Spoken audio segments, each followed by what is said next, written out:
Welcome to another episode of Tech Beyond Gender. Today, we are thrilled to welcome our first international guest, Lauren McCormack, the Chief Product Officer at Zip.co. Zip.co is a global financial technology company. Lauren is a powerhouse in the payments industry with extensive experience in product management, program management, strategy, and business development.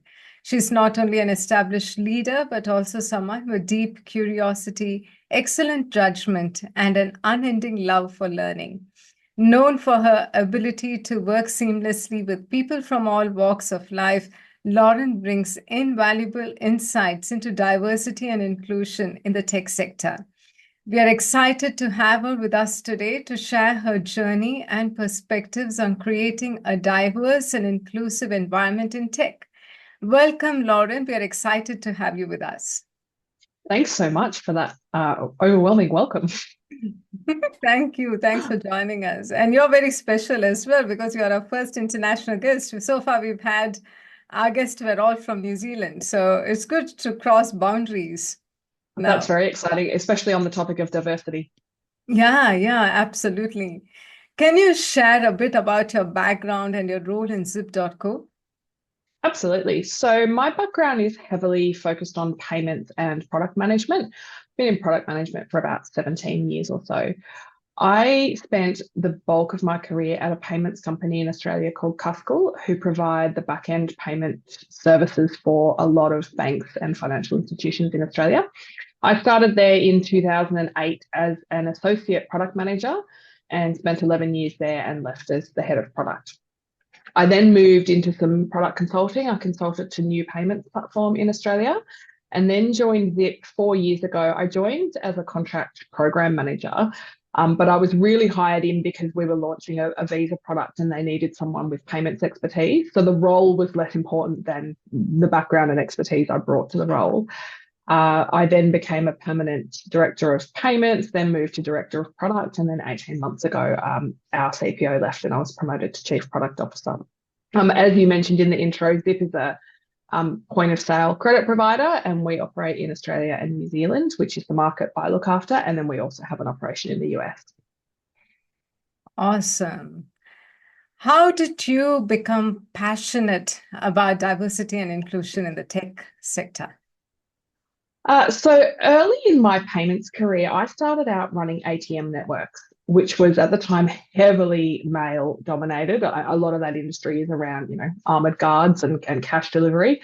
And one of my early meetings in my career, I came in to negotiate a contract with a vendor and someone thought I was there to take the minutes. So that was probably when I realized, that was the first time I realized that my gender mattered and that the way people perceived me would potentially be different based on my gender. I can also remember early in my ATM career attending conferences where, there was 5 women in a room of 60 people. It was heavily, heavily male dominated. And that did change over time. But I had a lot of early experiences, and I particularly found as well when I got engaged and then got married, that the view that people had of my career changed and it was different to my male colleagues. So I think I realized early on that it mattered and that my gender would impact how people perceived me and saw me. But I've also long believed in the value of getting diverse experiences and diverse opinions. None of us know everything, and a group of people is always going to be smarter than an individual. And so, bringing those two things together, I realized that it matters because people perceive people differently, and we need to overcome that so that we can get lots of diverse experience and thoughts around a table to get the best outcomes. Great. Why do you believe diversity in technology teams is crucial for product development? So I run, probably should explain a little bit. My role runs the product management and product design team. So we really decide what our products are, what they look like, and how we provide those to our customers. And our customers are diverse. So a key part of the role of any product team is to understand your customers, have empathy for customers, be able to perceive how they're going to interpret your products or interpret the way you've written about your products. And so if your team doesn't reflect the customer base that you have, then you're not going to be serving that customer base very well. Zip has 2 million customers, and those customers reflect the Australian and New Zealand population, right, in gender, but also in cultural background, in language background. And if you don't have that in your team, it's possible to develop empathy for people who are different to you, of course, but especially as a leader, a way to fast track getting that empathy is to have a group of different people helping to make those decisions. Can you provide any examples of how diverse teams have positively impacted product innovation and development? It's very difficult. So the way we work at Zip is very much our ways of working are designed to get lots of different points of view. And I'll give you an example of how we do that in practice. So our product design team have a weekly meeting, which we call a huddle. And all the designers bring their work at various stages of development. So it might be, really rough sketches and ideas through to something that we're, just about to launch. And we get feedback from the whole design team. So they'll present their work, and then we use, post-it notes or however to collate feedback from everyone. And so our ways of working are designed to make sure that we're getting those diverse views in at early stages of the design process. That's baked into everything we do. So to give a specific example of where diversity has led to product innovation, quite difficult, but Zip has, we launched a product last November called Zip Plus, which is really unique in the Australian market in terms of the construct and how it works. It's different to any other credit products. And I don't believe we would be able to deliver those innovative products if we didn't have our ways of working set up to get the views of everyone around that table, fed into those products. Do you think diversity brings its own challenges? How do you maintain diverse tech teams? The pool of candidates in tech, especially in Australia, is much smaller than the pool of males.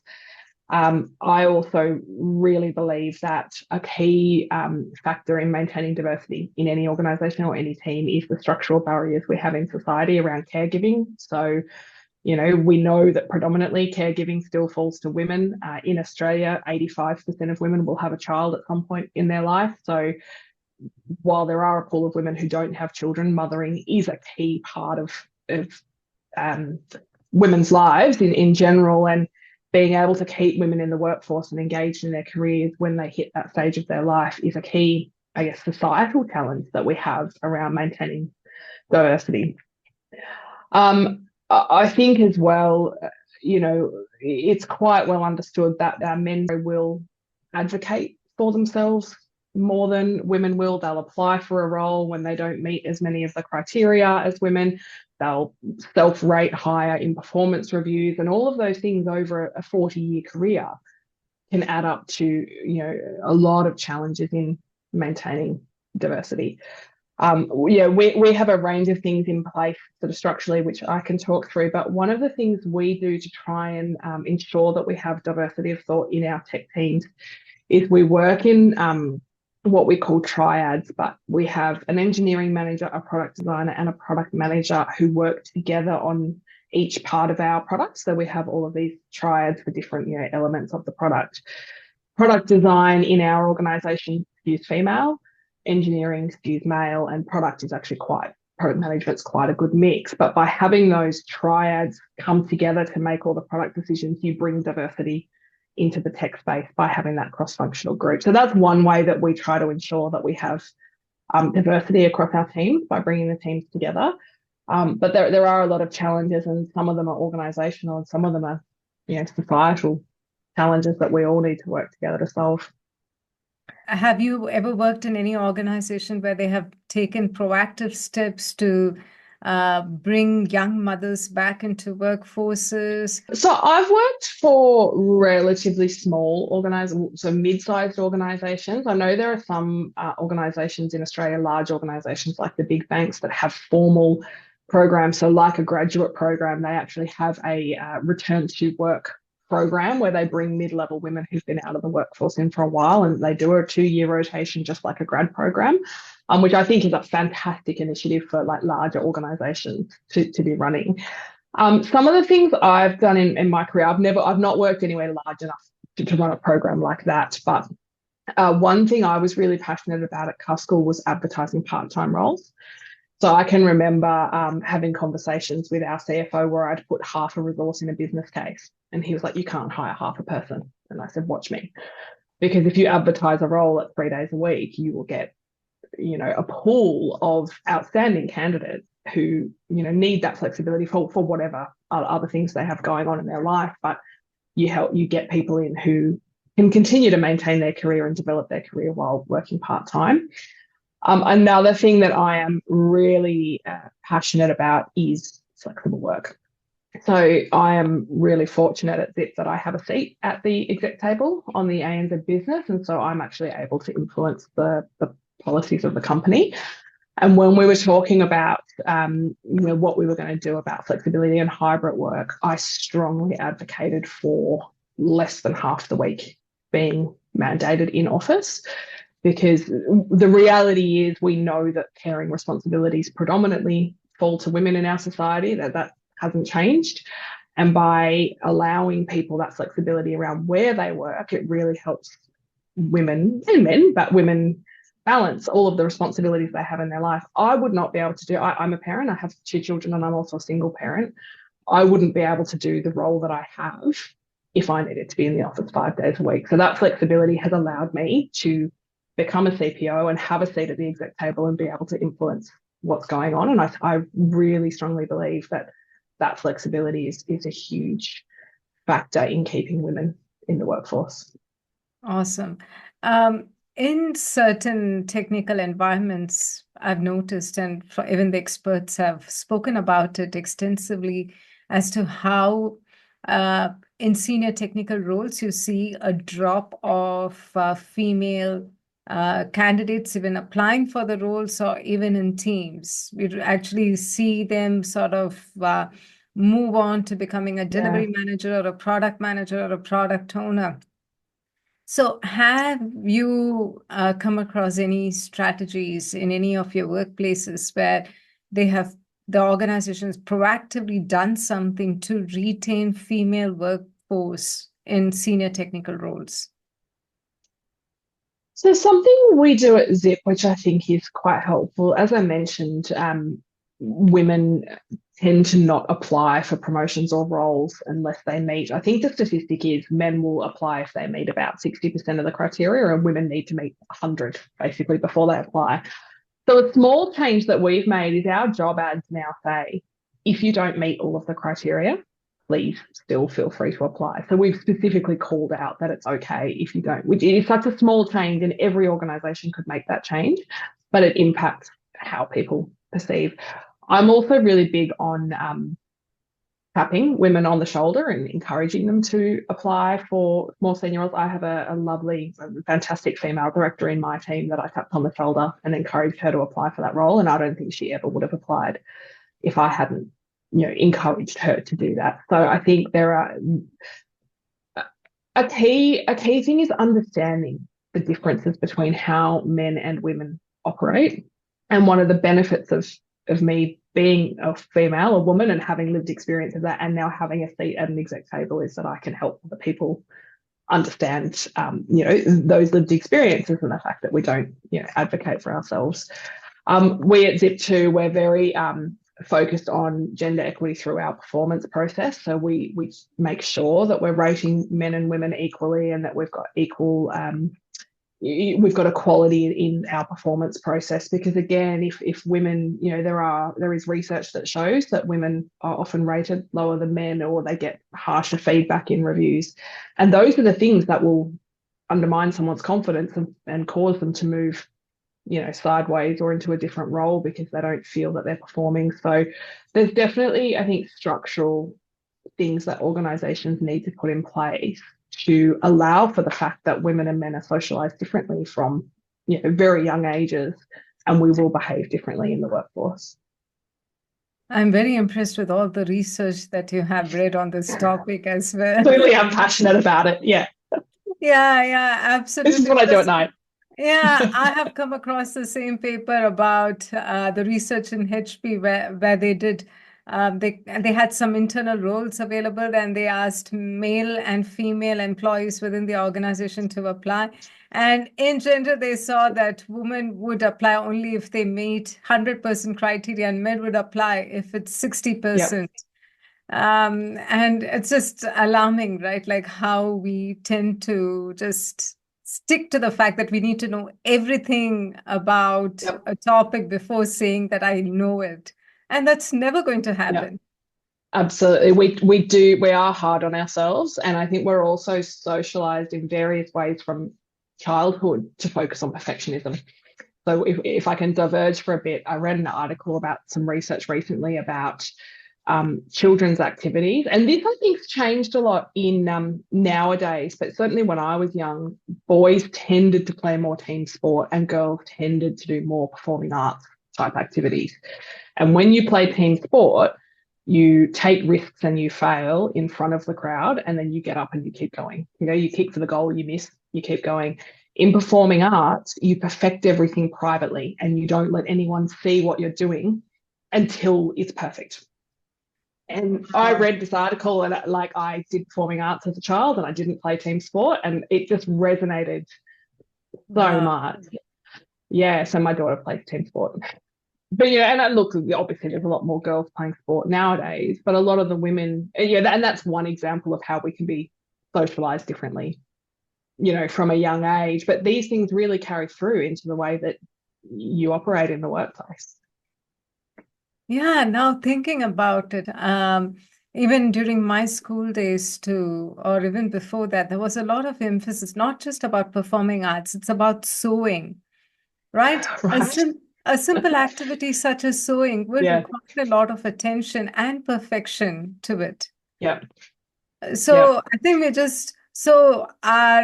we have just made to indulge in activities where you really need to be perfect. Yeah. Yeah. And you failed privately. So if you were sewing and you made a mistake, you would probably undo it and fix it before Yeah, you showed anyone the garment. Whereas if you kick a goal in front of a crowd and you miss, everyone saw it. absolutely. I never thought about Mm. it that way, but Yeah, it's I hadn't either till I read this, but I found it so fascinating. yeah, that it's so good to have women leaders Yes. in tables to influence decisions. Are there many leaders in technical roles? Have you seen like technical teams? And from your experience, is it the same? Do you see more representation of women in technology leadership teams? I think it's getting better, but it is still heavily male dominated, especially at the exec level where, you know, people have 20, 25 years experience. So you're talking about how many female graduates there might have been in tech 20 to 25 years ago, where it was quite low. So my experience has been I've always worked in, ever since I've sort of been in leadership positions, they've always been male dominated teams with a couple of women, but the women tended to come from legal, HR, marketing type roles. Like, I think a lot of the women at exec tables are still coming from those more traditionally female dominated disciplines. Uh, but there are more and more women, and we've certainly got a really great pool at Zip of female like engineering managers. So we've got that layer.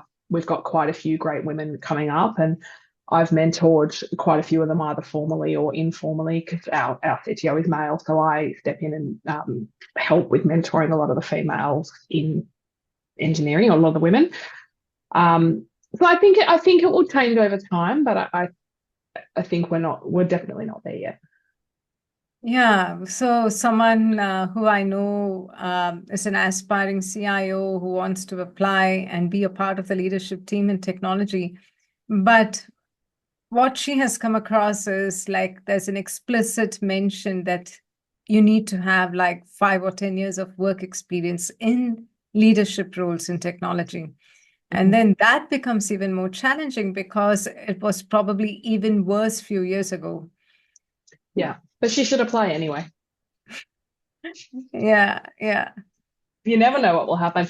And I found, so I applied for a role. So my first sort of significant leadership role was head of product. Mm-hmm. And I actually applied, our head of client services role was vacant. So I was in the product management team, but the head of client service, which was sales and account management. And I applied for that role not thinking I would get it. Mm-hmm. And I didn't get it, but it highlighted to the general manager that I was interested in the next step, and then the product role became available. So sometimes, you don't, it's not a direct path. Just because you apply for a role and you don't get that role, it signals that you're interested. It gives you the practice at interviewing. You'll get feedback on why you didn't get it. And I just don't think there's anything to lose by applying. Exactly. How do you ensure that diversity is not just a checkbox, but an integral part of company culture? Yeah, so as I mentioned, we've designed our ways of working both in terms of sort of our review processes, like the design review I talked about, and working in triads to make sure that we don't just have sort of diverse teams, but we're actually working together and using that diversity to make good decisions. We also have some more formal things that we've rolled out at Zip. So we have conscious inclusion training that is rolled out across, everyone's able to do it across the business, but particularly people leaders are encouraged to do it because we all have some level of unconscious bias. If you think you don't have it, it just means you're not aware of it. So we formally sort of train people on being aware of that conscious bias and how to bring those diverse thoughts in and actually benefit from them. We also have at Zip measurable representation targets. So we have 40, 40, 20, 40 female, 40 male, and 20 of either gender at all levels of the organisation. So our board is 50-50. We do have some work to do at our executive level, but then our manager level and down, we've met those targets. So we report on those targets quarterly and make sure that we're working towards them, and it is a conscious part of our hiring and perf process to be trying to achieve those targets. We also, as I mentioned, when we're doing our performance process, we're also really careful to make sure that we're looking at the ratings and the performance by gender and ensuring that we don't have any inequity there, because as that leads to promotions, it leads to people leaving if they feel like they're not performing. So it's really important to make sure that all of those sort of structures that we have in place are not discriminating against anyone in the organisation. Awesome. So as a leader, how do you advocate for diversity and inclusion within organization and broader tech community?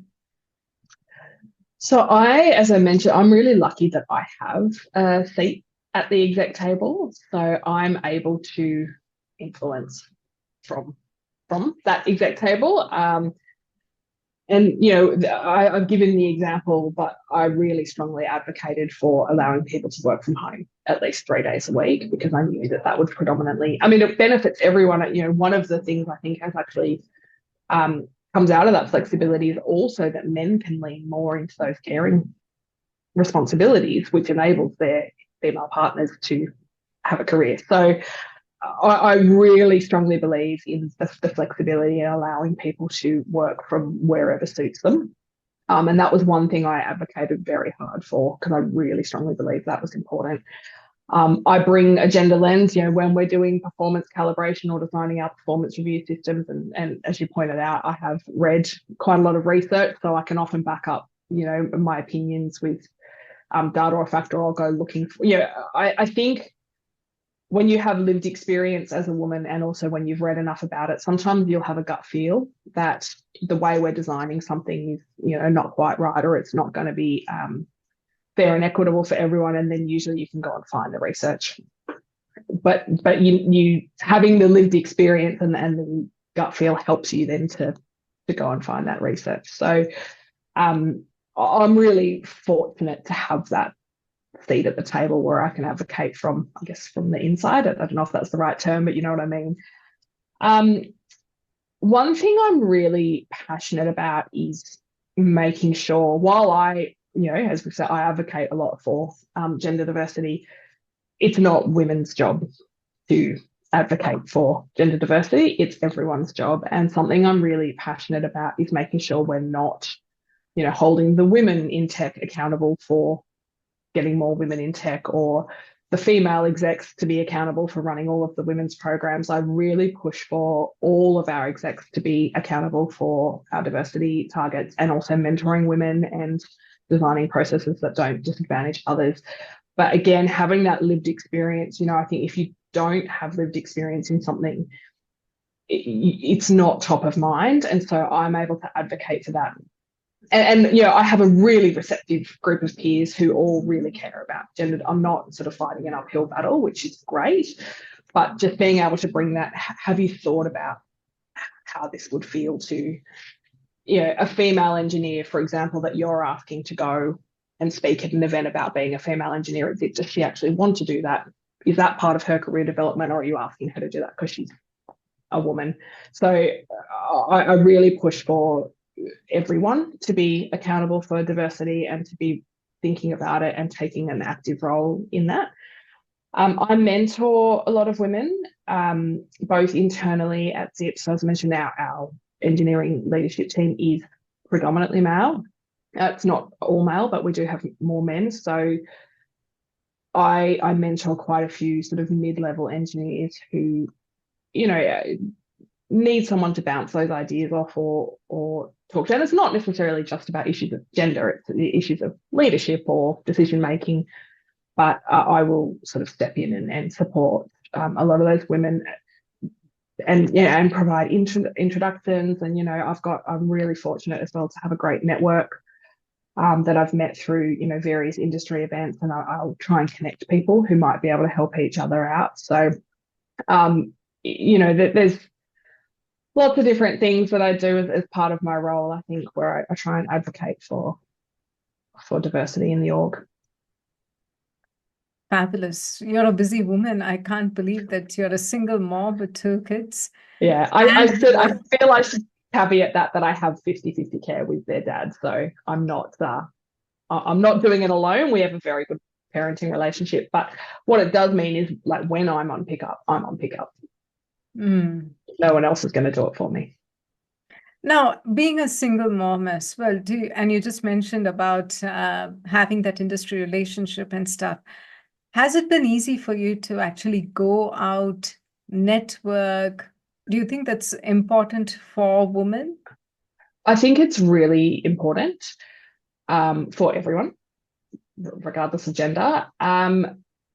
So I have 50-50 care, as I mentioned, and I have Thursday nights free, which fortunately is often when a lot of the industry events are on. So that helps. But a lot of my network comes from previous colleagues, in various organisations that I've kept in touch with, or courses. I was really fortunate to do a course through Chief Executive Women in Australia last year, a leadership development program, and they actually set up like buddy groups as part of that program. So, it doesn't always have to be, going out for drinks on a Thursday night. A lot of it is, just maintaining relationships with people you've worked with and people you've met. There's also, coffees and lunches. I appreciate for a lot of people evenings are not possible. And there was a time in my life when the kids were younger when that was me. But there are other ways to network and keep in touch with people that don't necessarily require late nights. Yeah. What advice would you give to other tech leaders who are looking to promote diversity in their teams? I think it's really important, especially if you're leading sort of a reasonably sized team, to be conscious about the diversity you have in your team, and when you're making hiring and promotion decisions, to put that lens on what your team makeup is. My product LT is a beautifully diverse group, not just in gender, but in cultural background, in professional background, reasonable age diversity. And that's something, partly I was lucky to inherit, but I've also, as I've promoted other people into the team or hired, I've thought about what's the makeup of the team. Do we need more women or more men? At one point, I was quite heavily women dominated. But think about it. I know a lot of people talk about, right person for the right role, but when you're in a team, part of that right person is what they're going to bring to that team and what they're going to bring that's different to everyone else in that team. So consciously think about it when you're creating your team, and then make sure that your structures and workplace processes allow all of those people with different points of view to speak up and to have their voice heard. And not just around gender, right? Some people are very comfortable thinking on the spot and speaking up in a meeting. Some people need time to think through what they want to say, or they prefer to, write. We do a lot of meetings where we write sticky notes and put them on a board so that people who are less comfortable speaking can still, feel that they've got their view across. We'll invite people to come back within 24 hours to provide feedback. So really thinking, spend a lot of time thinking about what are your work processes, and are you making sure that that great diversity that you've hopefully built is being harnessed? Because there's no point in having a diverse team if only two people have all the voice in the room. And I think the other piece of advice would just be to speak up, especially the more senior you get and the more of a voice you have and the more influence you might have at the C level, whether that's because you are in the C level or you just have access to them, is don't be afraid to speak up and be the person who has the different point of view or that's bringing a different perspective, because that's why you're there, right? I'm there because of the perspective I bring, and sometimes that's different to the perspective everyone else brings, and that's a good thing, even if it's hard. Mm. Absolutely, right. It's very easy for women to actually have a different opinion and still refrain from sharing it because they're not sure, once again, not being comfortable. And it can be really challenging when you've got 5 people around a table who think something and you think something different and you're the only one. It's really hard. And it's taken me a while, right? And I think sort of every new team I've joined, it takes me a while to feel okay with saying, and this could be on issues of diversity, but also just business issues. It takes a while to be comfortable saying, actually, I don't agree with that. When you're going to be the outlier. And again, for someone like me who've come from a culture where it's quite different, where we are just taught to be more conformist, just go with the flow. If someone wants it that way, you need to obey or follow the instructions. It's another huge challenge, a mental block that we need to overcome. Absolutely. And obviously, I mean, I don't know how many of your listeners will be watching the video, but I am a white woman, so that I don't have lived experience of being a woman of colour. And so I also need to make sure I listen to people who have those lived experiences and understand, what cultural differences people might bring. There's different cultures that are very hierarchical, where people might not tell me something because I'm senior to them. And that, as a leader, you need to understand all of those things. And it's a constant learning process, right? It's harder to understand things you don't have lived experience of, but you need to keep learning and understanding how you can be better at getting the views of everyone around the table. Yeah, absolutely. How do you see the role of diversity evolving in the tech industry over the next 5 to 10 years? Great question. So COVID had, a lot of terrible implications across the world. There's no doubt. But I think one of the best things that's come out of it is the flexibility of working that we just did not have. In 2019, if I could have imagined I could have a CPO role where I worked from home 2 days a week, that would have seemed unimaginable back then.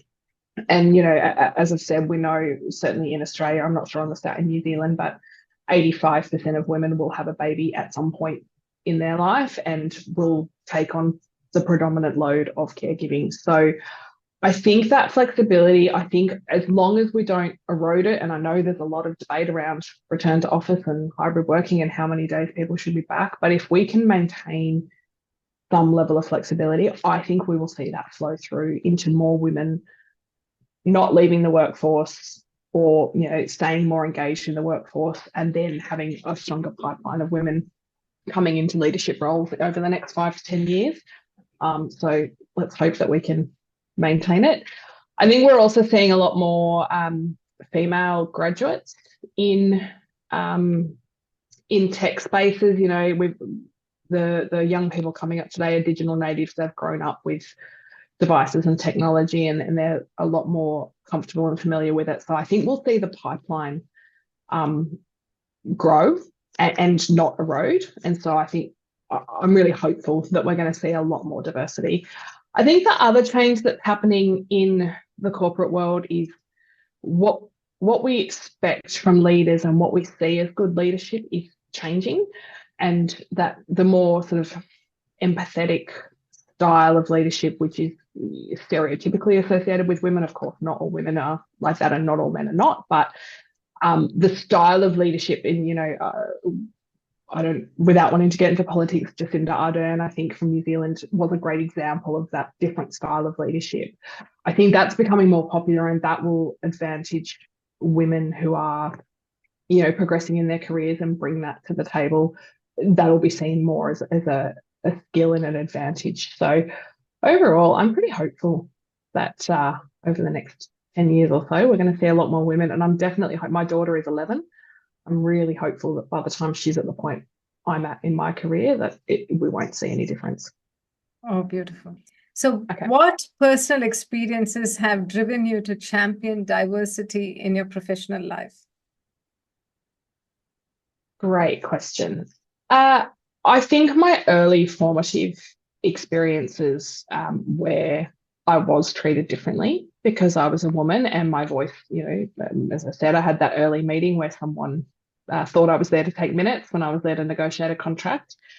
That's really, I guess that until that point, I think I didn't really think there was any difference. And I remember in my early 20s saying, we don't need feminism anymore because everyone's equal. And then I started to realize that maybe that wasn't the case.